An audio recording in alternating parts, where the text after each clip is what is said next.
Call of Duty is one of the most historic franchises in gaming history, and with Black Ops 7 dropping soon, I wanted to take a moment to rank every COD multiplayer from COD 4 to Black Ops 6. This series has been around for more than 2 decades, and it shaped the way we think about multiplayer shooters, while also having some of the most iconic moments in gaming history along the way. So today, I'm ranking every single Call of Duty multiplayer game, ranked from worst to best, based on guns, maps, the gameplay itself, and how it felt to grind the game back in the day. Now let's see which CODs stood the test of time and which CODs fell short as we approach Black Ops 7. And once again, guys, this could be for multiplayer only, not including campaign, zombies, spec ops, or anything else included in the games. To start off with the worst game in the entire Call of Duty series, gotta be Infinite Warfare.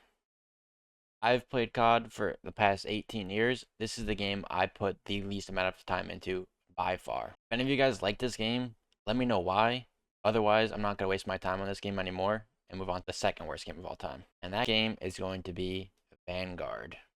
This was just another World War II game that had kind of slapped together and then just launched without like a full game. I mean, the lack of content at launch with especially terrible maps, insanely fast TTK, putting like 10 attachments and just having a complicated gunsmith, randomly breakable objects throughout the map. The game was just so horrible and pretty much just like a wasted year for COD in my eyes. These two games were definitely in the dog tier, the worst two games in the entire series. And to start the trash tier, we have Modern Warfare 2019.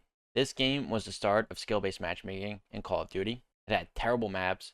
The TTK was ridiculously fast. They introduced Tac Sprint, which was, I don't even know if it's good or bad for the series. It was the first COD to introduce seasons in the Battle Pass, and in my eyes, they kind of strayed away from the core gameplay. They were focusing on microtransactions and how to make money throughout the lifetime of the game through skins. And with doing so, they just had an absolute lack of content at launch. They thought they could make up for it by adding like a map or two as each season goes on. That strategy, in my opinion, is just a wrong way to go about making a game. No one's going to want to jump back onto the game because they added like a map or two like a couple months later after no one's playing the game anymore. This game was also the first game to get rid of the classic prestige system. The addition of seasons, like I just talked about, they thought they could just remove the prestige system. They gave you a level cap like 150 levels each season. For what purpose? I have no idea. That completely takes the grind factor out of any multiplayer game. With the past dozen games about having that classic prestige system that everyone loved, there was no need to take that away. The amount of attachments in this game was also ridiculous as well. You would use maybe like 2 or 3 attachments per slot, yet there was like 30 things to choose from, and most of them kind of did like the same thing anyways. Super unnecessary, and overall it kind of started a bad streak of COD games in my opinion. Now next up we have COD Ghosts. This game came out right after Black Ops 2, and honestly in my opinion didn't do anything to help the COD series. The game just kind of felt lifeless. The visuals were pretty bland. Some maps like Stonehaven were maybe good for like 32v32. There's really just nothing memorable about this game. So we have in the trash tier, and I'm just going to move on. And after Ghost, we have MW2 2022. At this point in COD, I feel like the devs were kind of just focusing more so on Warzone. They realized how much success they had with it in Modern Warfare 2019 and the following year as well. So the core multiplayer in this MW2 was really lacking in my opinion. The movement was very slow and very clunky. And they also tried to add a new perk system, which made absolutely no sense. You got your perks as the game went on. I don't even see why they had to change that perk system. By far the worst perk system they've ever had in any game. The maps were okay, but once again, made the game really boring, especially at first. Although with this game, I will say the rank play actually was pretty decent. But other than that, this game was pretty trash. And after this MW2, we have the new MW3. This game was basically just an extension of that last MW2. I will say the game felt more tuned, more polished. That's because they literally had a year to fix the mistakes that they made in the last MW2. And what I absolutely hated about this MW3 is that there were 0 new maps at launch. They were just remastered maps from the original MW2 that they put into this game. 0 map innovation in my eyes. That was absolutely pathetic. It should have been ashamed to launch a game like that.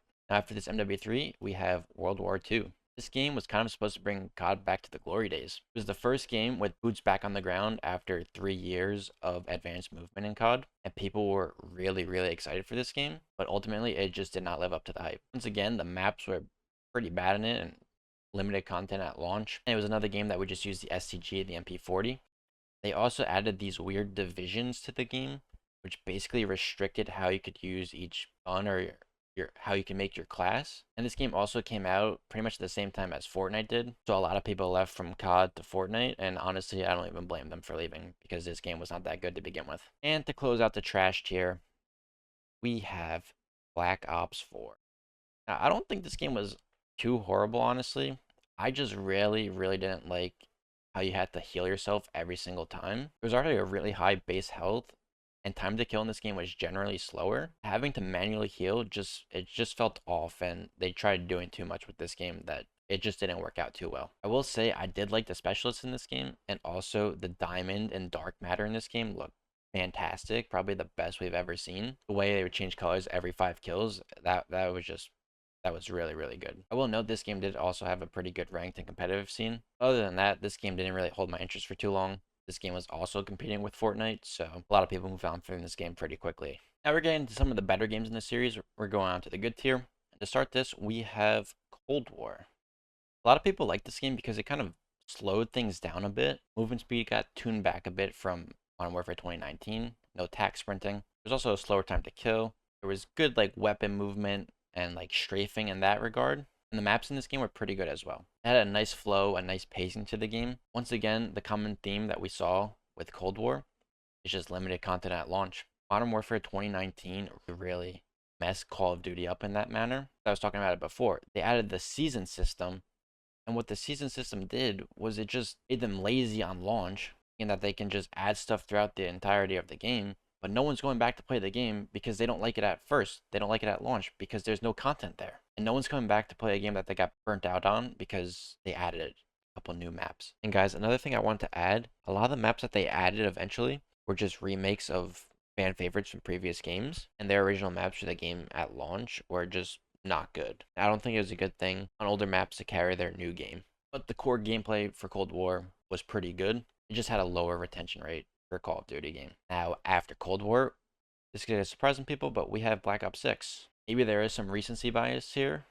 because this is the game that was just out, but honestly, I really did like Black Ops 6. I thought the Omni movement and the overall gunplay in this game was really good, really clean, really smooth, and it really just made the game enjoyable all around to me. Biggest problems with this game, though, were definitely the maps. They're pretty mid to trash, and also the cheating problem, especially in rank play. What I also really liked about this game as well was they added back the classic prestige system and the grind back to level 1000. That is a huge plus in my eyes because there's something to work to, there's something to grind for in the game when you hop on. All those games from Modern Warfare 2019, MW3, you had that weird leveling up system that just capped you after a certain point. And that was just a huge negative in my eyes. Like, I wouldn't even go onto the game because there's nothing even to grind for. At least if I want to hop on Black Ops 6, I know I can still get to level 1000. Just something there to do, which I think is a good thing. The next two might surprise some people, but I have Advanced Warfare next. Honestly, I think this game was overhated because it was the first COD to implement the new advanced movement system. Past 7-8 years of COD were all boots on the ground. That was the classic style. That was Call of Duty to people. This game added the jetpacks, the exo movement.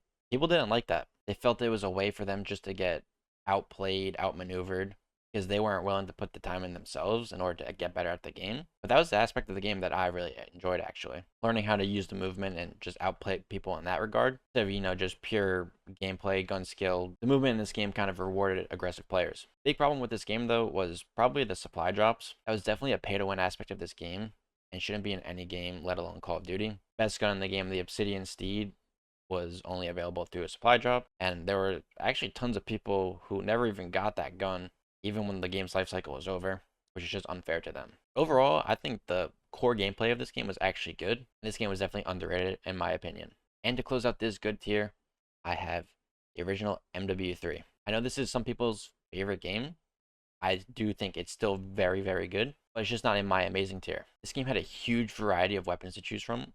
I thought was good. They had a nice camo system, leveling up weapons, fall camo, gold camo, the ability to change between assault and support kill streaks. They introduced specialists into the series, which allowed you to get perks instead of kill streaks. Maps are pretty good in this game, and also the Moab was in this game. The game was really solid all around, and I'm gonna leave it at the top of this good tier. Now it's time to move on to some of the best games of all time, starting it off with World at War. This game was so simple, but it was just so much fun in my eyes. What I really liked about this game too was just the gore and like the brutal aspect side of the game. You know, when you get shot or blown up by a grenade, you just hear like the characters screaming in the background. That's just something you don't see in games anymore nowadays. This game kind of felt like a real war game, not just like a arcade shooter Call of Duty game. This game was also kind of slower paced, but the maps were pretty good and the guns were also fun as well. This game was pretty much the simplest we've ever gotten. There weren't even camos in this game. Still, this game was really fun to play. And next up, we have another Treyarch game.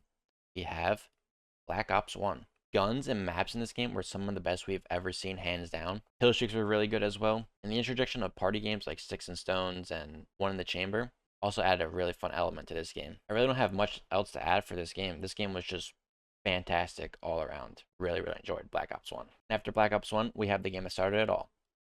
COD 4.